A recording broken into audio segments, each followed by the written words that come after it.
E aí?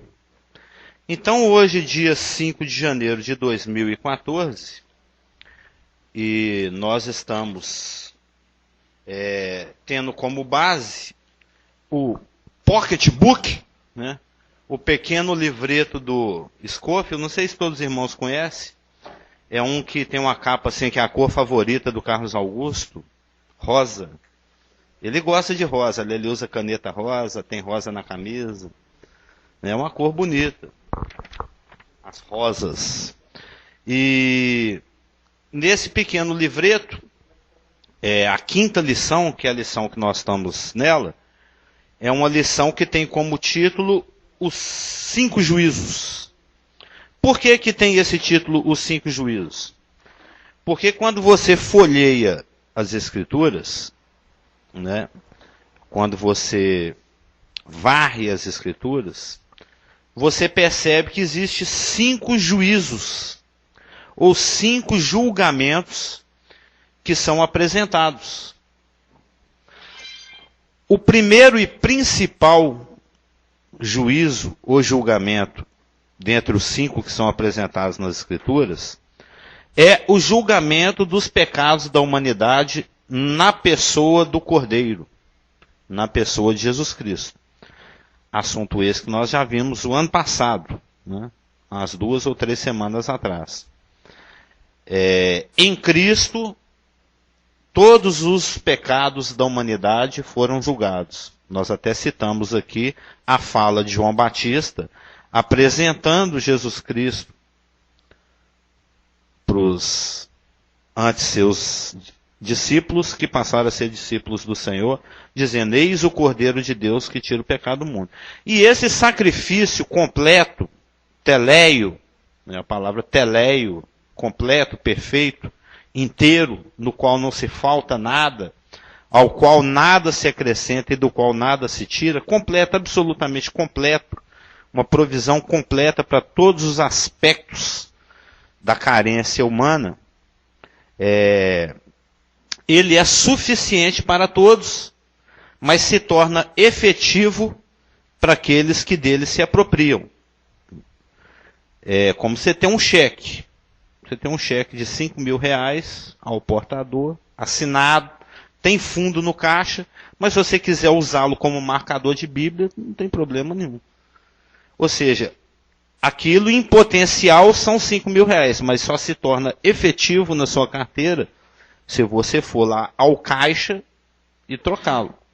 Então a salvação de Jesus Cristo, isso foi um teólogo que falou, não sei se foi o Spurgeon, qual foi, ela é suficiente para todos, mas eficiente para alguns. Esses alguns são aqueles que dele se apropriam. Que ele falou: Senhor Jesus, reconheço que sou pecador, me dá a tua salvação. E esse julgamento que nós já estudamos, que é o julgamento dos pecados em Cristo, é a base para todos os outros 4 julgamentos. Quais 4 julgamentos são esses? O julgamento do próprio comportamento por si mesmo. O julgamento do pecado do crente pelo próprio crente, que vai ser o nosso assunto.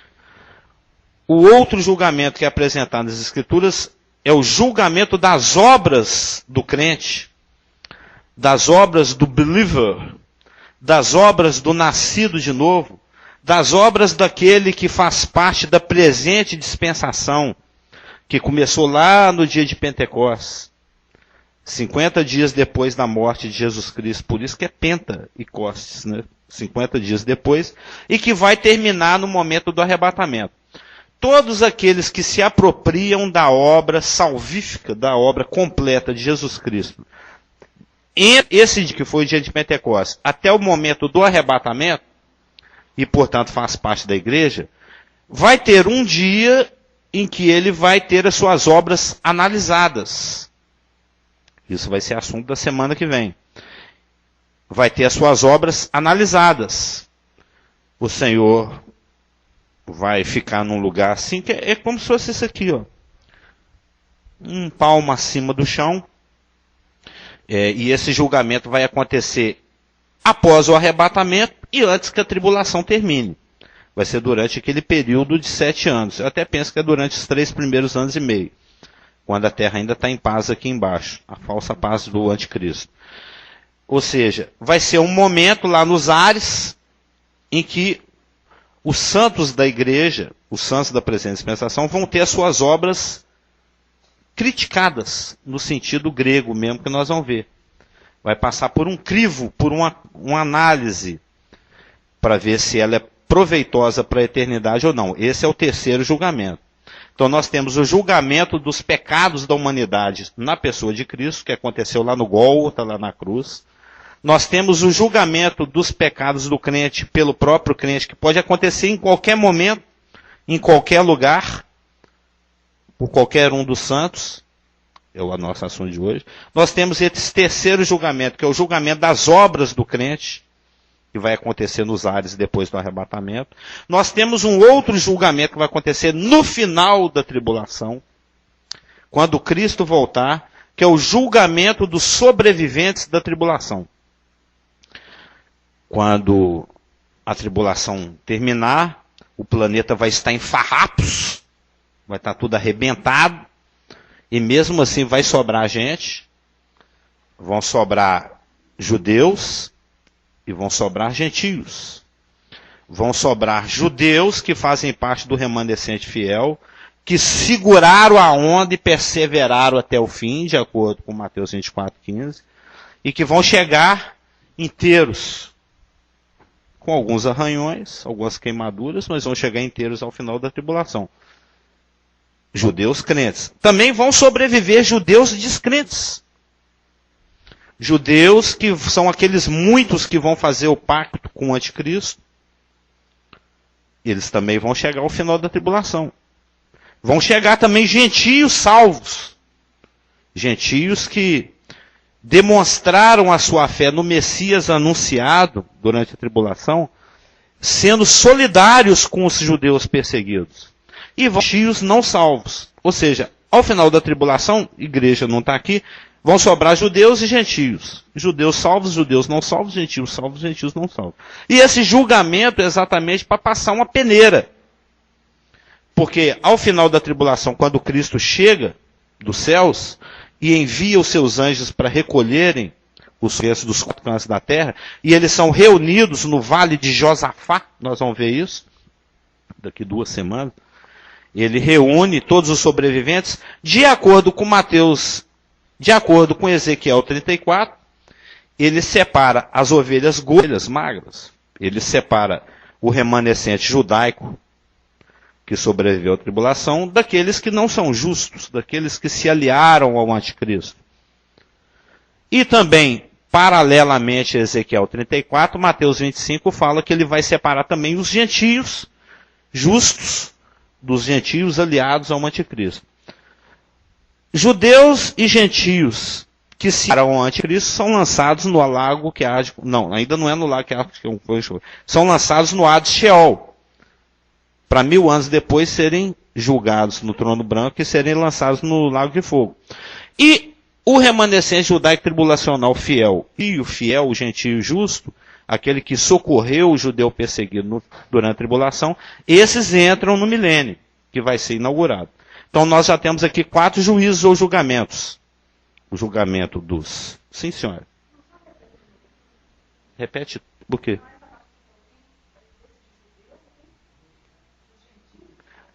Ao final da tribulação, vai ter sobrado gente. Vai ter sobrado judeu, vai ter sobrado gentio. Tem o judeu que crê, o judeu que não crê, o gentio que crê, o gentio que não crê. O judeu e o gentio que crê entra no milênio, o judeu e o gentio que não crê vai para o Hades Sheol. Vai esperar o...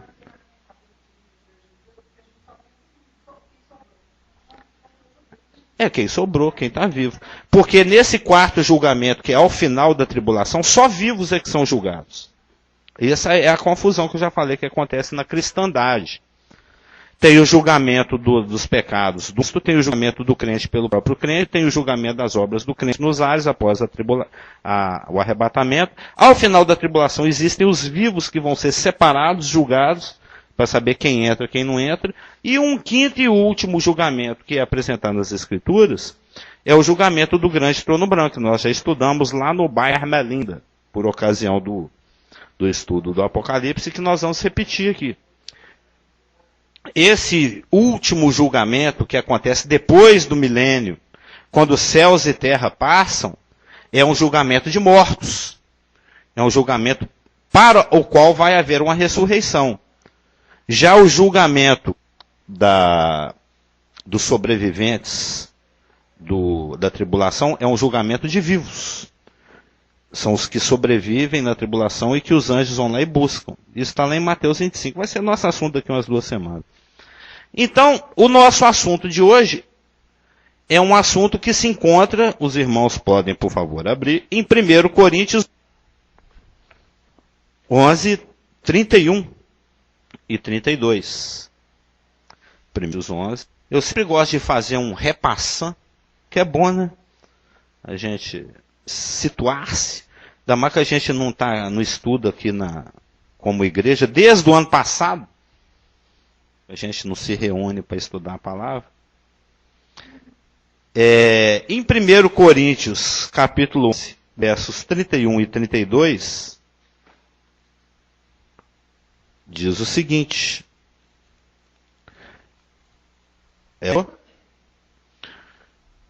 E hoje nós vamos participar da ceia do Senhor. E como é que eu li uma vez no comentário? Na ceia a gente tem discernimento de 3 coisas. Da nossa relação com o Senhor, porque Ele é aquele que morreu e vai voltar. Nós temos, na ceia também é relembrar. A ceia é um memorial, é um lembrete, é um post-mix. É post-mix? Que chama aquele papel, propaganda do Sedex, né? O papel adesivo de fácil remoção. A ceia é um papelzinho amarelo pregado na parede, é uma fitinha amarrada no dedo. É uma letra escrita com caneta Bic aqui no cantinho da mão. Lembra quando a gente quer lembrar? Eu uso isso muito. Eu quero lembrar de alguma coisa, eu faço um escritinho aqui na mão. A ceia é algo para nos recordar, para nos fazer lembrar, fazer pensar. E eu li uma vez no comentário que tem 3 aspectos devem ser no momento da ceia. A nossa relação vertical, a nossa relação com o Senhor, porque é aquele que por nós morreu e para nós voltará. É a nossa unidade com Ele. Na ceia também é lembrar da nossa unidade horizontal, porque a gente deve discernir o corpo. Eu tenho que perceber que ainda que eu goste muito daquele irmão, isso às vezes é meio chato, é uma questão de discernimento, é a questão panelal. Eu lembro que o nosso antigo pastor, ele combatia veemente as panelinhas, né? A panelinha é uma armadilha, ela pode ser uma coisa encapetada também, é uma coisa que você tem que ter discernimento. Da mesma forma, porque essas coisas se baseiam nas obras da carne, conhecidas são panelinhas, etc. E a preferência natural ou a despreferência natural, a antipatia, ela quebra a unidade.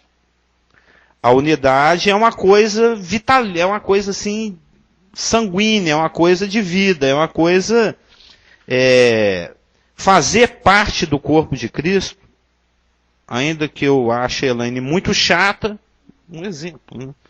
Na realidade é o contrário, né? Ela que me acha chatíssima. Eu tenho que amá-la incondicionalmente, agapalmente, da forma como Cristo me ama, ainda que eu tenha antipatia, ou ainda por ela. Porque ter muita simpatia por um irmão no corpo local é tão perigoso quanto você ter aborrecimento ou chateado. De desviar, né? É tão perigoso, tanto quanto, porque fere a unidade do corpo. A gente não tem muita noção, eu confesso que eu não tenho, a gente não consegue perceber a amplitude, a profundidade, a quatrodeiância, né? Porque de acordo com Efésios, o amor de Deus é 4D. Ele tem largura, altura, comprimento e profundidade, ele é 4D. Você tem que pôr um óculos do espírito assim para...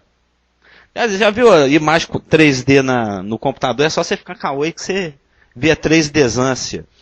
Então, na ceia, a nossa unidade horizontal também é contemplada porque a gente tem que discernir o corpo. Na ceia nós temos um aspecto vertical, nossa comunhão com aquele que por nós morreu e para nós voltará. Nós temos uma percepção horizontal, que está lá muito bem descrita por Paulo em Efésios, a respeito do corpo, da unidade do corpo, da vitalidade do corpo. E também tem o discernimento de si por si mesmo. O discernimento da individualidade, da participação celular pelo qual Cristo morreu e para o qual ele se deu, e pelo qual ele zela e do qual ele cuida. É o assunto de Efésios. Que é o que nós vamos ver aqui agora. Você tem que ter um discernimento vertical, horizontal e introspectal, uma percepção raio-x, uma percepção olhar para si mesmo no bom sentido. Que é o assunto aqui, vamos lá no 31 e 32. Porque se nos julgássemos a nós mesmos, não seríamos julgados. Mas, quando julgados, somos disciplinados pelo Senhor, para não sermos condenados com o mundo. É um versículo que tem que ser mastigado, né? Que tem muito verbo igual aqui. Porque se nos julgássemos a nós mesmos, nós somos indefectivelmente. Ele veio e nunca mais vai sair, já era. Porque no Antigo Testamento era uma coisa que dependia de várias questões circunstanciais. O próprio Davi, acho que no Salmo 51, quando ele confessa a pisada na bola dele, ele fala, não existe essa oração hoje. Uma vez que o Consolador tenha sido enviado de acordo com a promessa que está registrada lá em João 16, e isso é no Pentecostes, ele veio, batizou, ungiu, selou, lacrou, habita, não tem mais jeito. Uma vez que o Espírito Santo veio para a igreja, como corpo místico que transpõe fronteiras temporais e geográficas, ou individualmente, por ocasião do novo nascimento, quando a pessoa levanta a mão, porque ela levanta a mão porque ela tem uma convicção que foi dada lá no coração, ela creu e confessa, aí ele é habitado pelo Espírito Santo, acabou. Agora é até os séculos dos séculos dos séculos, o Espírito Santo vai te habitar. E pelo fato que o Espírito Santo em nós habita, e ele exerce N ministérios, nós até estudamos esses dias mesmo, lá em 2010, na escola, lembra na escolinha? Na escolinha do professor Carlos Mundo, lá na Jacuí, nós já estudamos o estudo da doutrina do Espírito Santo. O Espírito Santo exerce uma dezena de ministérios, ou uma dúzia de ministérios. Um desses ministérios é o ministério de iluminação.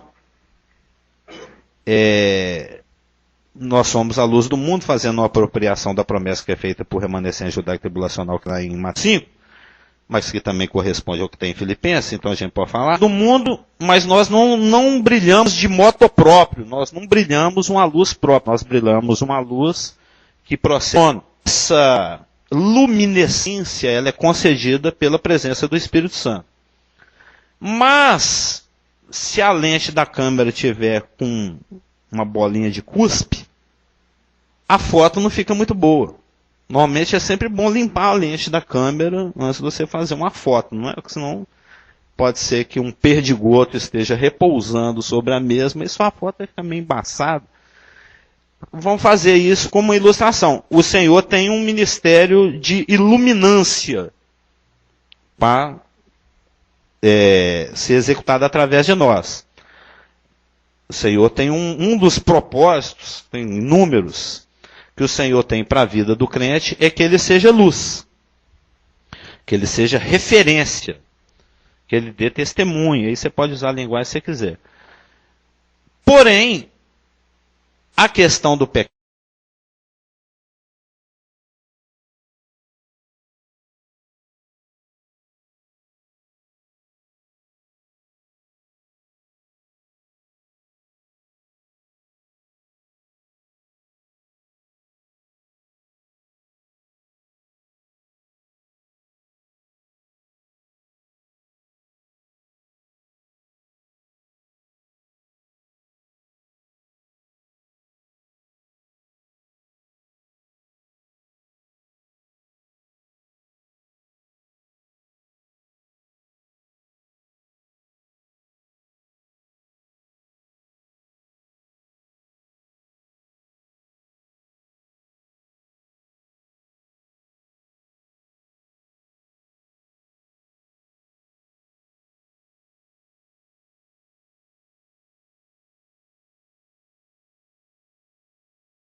mais.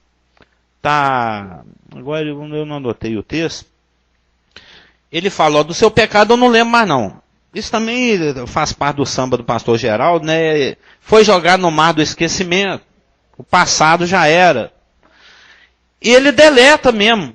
Ele vai lá no HD divino e deleta a coisa assim que não tem recurva que busca.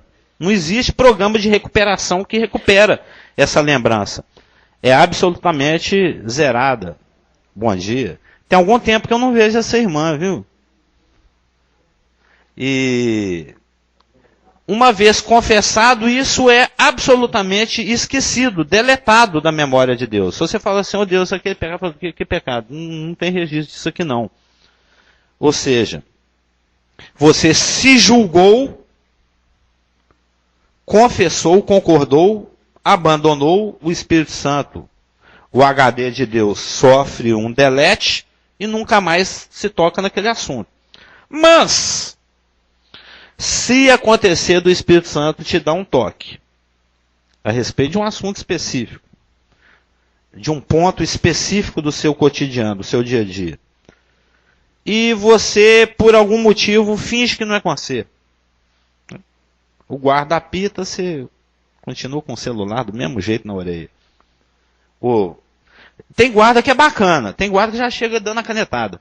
Tem guarda que a placa tá lá com um X, uma letra E e um X vermelho em cima, proibido parar e estacionar, mas você dá aquela paradinha assim mesmo, né? Só enquanto a mulher vai ali pegar uma caixa. Né? Aí tem guarda que de longe faz assim, ó, pip! Não tem? Ele dá só uma pitada assim, ô, pode não, só. Aí você, desculpa aí, foi mal. E arranca o carro. Você confessou, abandonou. Mas tem uns que fingem de boa. O guarda apita 1, 2, 3 vezes, você não tá nem aí, daí a pouco ele chega assim, né? Aí começa a fazer uma anotação. O Espírito Santo, ele vai dar umas apitadas aí. Ele vai te dar uns toques. Aí você, nossa, tem que confessar esse trem aqui. Aí você se julga, beleza. É tudo resolvido, fácil. Coisas que podem ser resolvidas em segundos. Às vezes pode levar minutos, às vezes pode levar horas, às vezes pode levar dias, às vezes pode levar meses, às vezes pode levar anos, às vezes pode levar décadas, às vezes pode levar o resto da vida. Às vezes Deus tem que abreviar a vida. Vem para cá, filho, igual o nosso antigo pastor falou, não lembra? Você está dando muito trabalho, vem para cá mais cedo, é melhor. Você tá difícil. Uma coisa que pode ser instantânea. O Espírito Santo deu convicção, confessou, acabou, esqueceu, deletou. Aí, por algum motivo, ou você realmente é muito sem vergonha e não quer confessar aquilo, ou não quer largar aquilo, ou você é muito cabeça dura, ou você está no estado de rebeldia, e N circunstâncias podem acontecer, você não se julga. Aí, Hebreus 12, verso 7, mas é bom ler todo o contexto, fala que Deus nos trata como filhos. Porque que filho há ao qual o pai não corrija? Se um dos 3 meninos pisar na bola, vocês corrigem, não corrigem? Se não corrige, deveria estar corrigindo. Bons tempos aquele da varinha pendurada na parede, hein, Isaac? O Isaac tem saudade. Tinha uma vara lá com o nome dele pendurada lá. Eu tenho tio que apanhou até os 40 anos. Sério, na roça a coisa é mais... Aqui agora na área urbana, né, a gente afrouxa.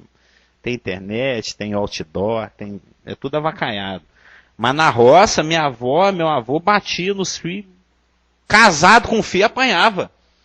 Depois já não era varada, mas tomava torcida de orelha. O meu tio André mesmo, eu tinha uns 4 ou 5 anos, a minha avó era uma chocólatra, convicta mesmo, e ela, as festas de fim de ano lá na fazenda, é igual as festas que tem em Montes Claros, só que era lá em São Lourenço. Carmo de Minas, se não me engano, para ser mais específico. Então vinha gente do Brasil inteiro, a gente fazia reunião de família lá, e os filhos sabiam, meus tios, né, irmãos do meu pai, os filhos dela, da minha avó, sabiam que ela era uma chocota, levavam bombons dos mais variados tipos para ela, que ela escondia, né? Ela trancava mesmo tem o nome dos móveis lá antigo, num caixote de madeira lá, né? Um armário. E para não ter que dar para ninguém, não. Só depois que todo mundo fosse embora que ela comeu o chocolate dela. E ela ganhou um chocolate lá, vindo de não sei aonde, um país de fora, e muito bom. Uma esposa, uma tia torta que teve lá fora, trouxe lá da Europa um chocolate que ela ficou alucinada com o chocolate, né? Esse meu tio André, ele era muito, como é que se diz, peralta, muito zoeira, né? Eu tinha poucos anos de idade, ele às vezes me dava quinó para comer falando que era chocolate, ele era bem cheio de brincadeira. Ele me pegou de cúmplice e nós fomos lá e arrombamos a fechadura do negócio. E comemos, fomos pro meio do mato, comemos, pegamos, furtamos especificamente esse chocolate, o top, né, o belga lá, o que ela mais... Aí voltamos do mato, aquela cara de cachorro que quebrou a panela, né? Ficar desconfiado, eu era muito novo. O assunto veio à baila, ela endureceu o negócio, ela espremeu todo mundo, eu falei, o tio André falou para eu não falar para ninguém que nós comemos esse treco lá no mato. Eu dedei o negócio, eu não estou falando, né, que o tio André falou para não contar. Ela deu uma sapecada no meu tio. Ela tinha lá seus 80, ele tinha lá seus 40, ele apanhou. Não, eu não, eu era cúmplice, eu fui delação premiada. Você é advogada, não entende disso? E eu era muito novinho também. Ou seja, Hebreus 12, verso 7, fala que Deus nos trata como filhos. Que filho há ao qual os pais não corrijam. Então, se nós que somos pífios pais, né, pais péssimos e horríveis, né, incompletos, julgamos, né, disciplinamos os nossos filhos, muito mais Deus que tem um plano eterno para nós. Então, se o Espírito Santo te dá o toque, para que você se julgue, e você não se julga, aí ele nos julga. Aí vai da gravidade do assunto, vai da insistência na recusa em acertar o ponto. Essa disciplina vai vir nos mais variados níveis. O Cliff uma vez fez uma preleção aqui que eu gostei muito, que ele falou que muitas vezes a questão da expectativa de juízo ou de separação, porque todo pecado separa do Senhor, que muitas vezes a gente é muito catastrofista, a gente quer que o carro capota, que fica preso nas ferragens e o carro pega fogo, você morre carbonizado. A gente pensa na desgraça máxima sempre, né? Mas não. Às vezes é uma tristeza. Você lembra que você falou isso? É uma chateação, uma tristeza, um pesar, uma sensação, poxa, eu queria tanto estar no colo do pai, mas eu estou aqui sozinho porque eu sou burro e não quero confessar esse trem logo. E pode ser algo muito tênue, muito leve, mas, dependendo da questão, e isso existe inúmeros exemplos lá nas Escrituras. Outro dia mesmo eu estava conversando com o Rafa, ele que veio com a pergunta, a gente esbarrou lá naquele texto, acho que é de o 1º ou 2º Crônicas 21, que o Davi fez aquele censo. Ele veio me perguntar uma coisa a respeito daquele texto lá, e eu expliquei o contexto para ele. Lembra, Satanás encheu o coração de Davi, né? Satanás jogou o dardo da ciachância no coração de Davi. Satanás jogou aquela projeção, assim, Davi, você é o cara. Você é o cara, né? Olha para você ver. Ó como é que o seu império, aquele espírito de Nabucodonosor, né? Olha como é que o seu império está tranquilo, está estável, está rico, está próspero. Você tem relações comerciais e diplomáticas tranquilas com todas as nações ao redor, coisa isso que nunca tinha acontecido. Sempre tinha uma perturbação. E você tem um monte de homem aí que é só você mandar eles faz. Quanto será que é, hein, o tamanho do seu exército? Qual que é o tamanho da sua grandeza? Né? Qual será a medida da sua... olha aí o cara. Né? E ele falou, olha, eu quero saber qual que é o tanto de homem que eu mando neles. Ele chamou o general dele lá e falou, eu quero que conta quantos soldados eu tenho. O outro estava mais no espelho e falou, nossa, rei, não faz isso não, senhor. Que Deus te multiplique 10 vezes o seu exército, mas não conta não fica querendo saber o tanto que você é poderoso, não. Eu falei, quem manda nesse trem aqui sou eu. Você é general, mas eu sou rei, vai lá e conta assim mesmo. O cara tinha tanto temor de Deus, falou, olha, eu sei que esse trem vai dar problema. E eu não quero esse problema para minha família e para minha tribo. E a tribo dele, que era de Benjamim, ele nem contou. Assim que chegou a notícia, acho que é 1.100.000 homens, né, que puxa da espada. Ele chegou lá com o relatório, você tem 1.100.000 homens à sua disposição. Se você mandar, eles faz. Aí o Davi ficou com peito de pombo, né? Aí tem um versículo que fala assim que Deus não gostou desse trem, não. Deus se entristeceu, ou Deus se irou, Deus não gostou. Aí manda... Hoje o Senhor nos ilumina a palavra pelo Espírito. Antigamente ele mandava um porta-voz da palavra. Era outra dispensação. Aí chega um profeta e fala, Deus não gostou desse trem que você fez. Mas como você é o Davi, né? Eu vou te dar aqui 3 opções. Você escolhe a 1, a 2 ou a 3. Na caixinha 1 você tem 7 anos de surra na mão dos homens. Na caixinha 2 você tem 7 meses de peste, de um monte de coisa ruim acontecendo. E na caixinha 3 você tem 7 dias de julgamento direto na mão de Deus. E ele falou, olha, cair na mão dos homens não é legal porque os homens não têm dó. Deus, mesmo quando está batendo, ele é misericordioso. Eu vou escolher a caixinha 3. E ele foi esperto, né? Porque assim que o anjo veio com a espada e saiu arrebentando tudo lá em Jerusalém, por conta do pecado dele, não é que Deus, na metade do juízo, ele deu aquela olhadinha para a cidade e falou, não, eu gostando dessa cidade, eu gostando desse rei, e parou o juízo na metade.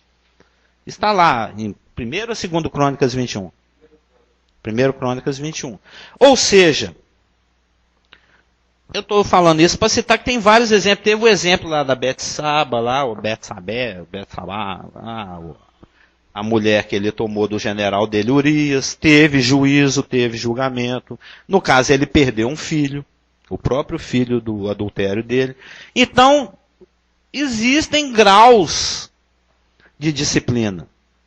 Cada caso é um caso. Cada pessoa é um tratamento. Eu duvido que a Elaine trata Isaac, Joel e Natan absolutamente de forma igual, porque cada um tem a sua característica. Isso foi a forma como eu eduquei meus filhos. Às vezes eu dava, por algum motivo, que realmente era o motivo para dar algum presente, alguma coisa para um dos 3. Aí um dos outros 2 falava assim, você deu uma meia amarela pro Zé. Eu também vou querer. Falou, olha, então beleza. Eu posso te dar uma meia amarela também, mas o dia que ele apanhar 3 costas de vara, também você vai... Igual, né? Vão tratar igual, você também vai para... Você quer? Não, então pode deixar meia só com ele mesmo. Ou seja, se você quer tudo que o outro quer, as coisas boas e as coisas ruins. Mas não é assim que Deus trata. Isso foi uma psicologia que eu usei com eles. A forma como Deus trata cada um de nós é diferente. Por N razões. E, além de haver um tratamento customizado, individualizado com cada um de nós, a gente não pode querer que o outro seja tratado da forma como eu sou, ou ser tratado da forma como o outro é tratado. O outro antigo pastor também pregou muitas vezes em relação a isso. A forma como Deus trata cada um de nós é diferenciada. Não é questão de acepção. É cada um dentro da sua percepção, da sua iluminação. A palavra fala em muitos lugares que tem certos tipos de funções, conforme a qual você está exercendo dentro do corpo, que exige maior responsabilidade, e no caso da pisada da bola, é maior o juízo. Se o pecado é mais público, se o pecado é mais oculto, se o pecado afeta outros ou não afeta. Por isso que a coisa é muito variada, aí seria que fazer um estudo de amartiologia. É um outro estudo. E mesmo dentro da individualidade, cada pecado, ou cada negligência, ou cada rebeldia, tem um grau também de tratamento. Até mesmo nas nossas leis, que são para lá de uma sombra da forma como Deus trata e legisla, tem diferenciação, tem o doloso, tem o culposo, tem o com... Como é que é lá? Não, mas tem um que é qualificado, triplamente qualificado, porque o outro não teve oportunidade de se defender. Tem N qualificações dentro da forma de se punir um crime ou um delito, isso dentro da lei humana. Dentro da lei divina, dentro da mentalidade de Deus, que é caracterizada por uma percepção que escrutina lá dentro do seu rim, do seu fígado, do seu coração, ele sabe exatamente o porquê de cada coisa e vai dar um tratamento adequado para cada coisa, se nós não nos julgarmos. Então, um jeito simples e fácil de evitar problema. Ele te deu o toque, você confessa, aí vamos voltar depois dessa blá blá blá toda, talvez a gente tenha melhor percepção do versículo. 1 Coríntios 11. Porque se nos julgássemos a nós mesmos, não seríamos julgados. Ou você se julga e não é julgado, ou você não se julga e Deus vai ter que te julgar. Então, no 32, no caso de você não se julgar, 32, quando somos julgados, somos disciplinados pelo Senhor para não sermos condenados com o mundo. Por que isso? Porque 1 Pedro 4,17 fala que essa presente dispensação é a oportunidade de Deus julgar a sua própria casa. Lembra? Eu falava muito esse versículo em um dos estudos lá no Ermelinda. É tempo de começar o juízo, e o juízo pela casa de Deus foi no de Apocalipse. Por isso que, dentre os muitos juízos que estão contidos no livro do Apocalipse, depois da apresentação do juízo no capítulo 1, os capítulos 2 e 3 mostram exatamente o julgamento da igreja. Em todas as suas épocas, em todas as suas formas de desvio. Né? Porque esse é o momento de Deus julgar a sua própria casa. E dentro da argumentação lá de Pedro, porque ele está falando a respeito de apostasia, e se Deus trata com a própria casa, aí está falando da igreja como um todo, formada por nós indivíduos, imagina o ímpio, quando chegar a hora do ímpio. O argumento do Pedro é esse. E 1 Coríntios 5,5 fala que nós temos que ter sabedoria.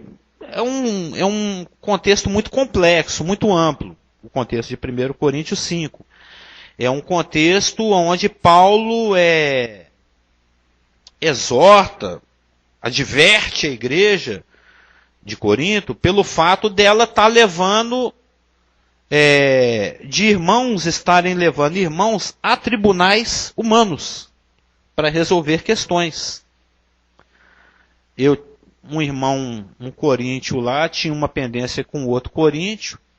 Em vez de chamar os irmãos mais experimentados, isso num âmbito mais particular, que isso aí é toda uma doutrina, né? No âmbito, está lá em Mateus 18, se não me engano. Chamar esse irmão, chama um outro irmão mais experimentado, alguém que tem autoridade dentro do corpo local, e fala, ó aqui irmão, nós estamos aqui com esse problema, a gente podia dar um jeito de resolver esse trem, né? É tipo um juizado de pequenas causas interno, eclesiástico. O Paulo falou, por que vocês não resolvem esse negócio entre vocês aí mesmo? Você vai levar o outro lá num juiz ímpio? Por acaso você não sabe que nós vamos julgar o mundo inteirinho? Os anjos, os homens? Será que é todo mundo tão burro aí? Não tem um sábio para julgar uma coisa tão merreca, tão pequenininha? É esse que é o contexto de 1 Coríntios 5. Então, 1 Coríntios 5 é um contexto que fala a respeito de ter sabedoria, a respeito dos critérios de julgamento pessoal e corporal, coletivo. Ele até dá o princípio. O melhor mesmo é você ficar no preju. É melhor até você ficar no prejuízo.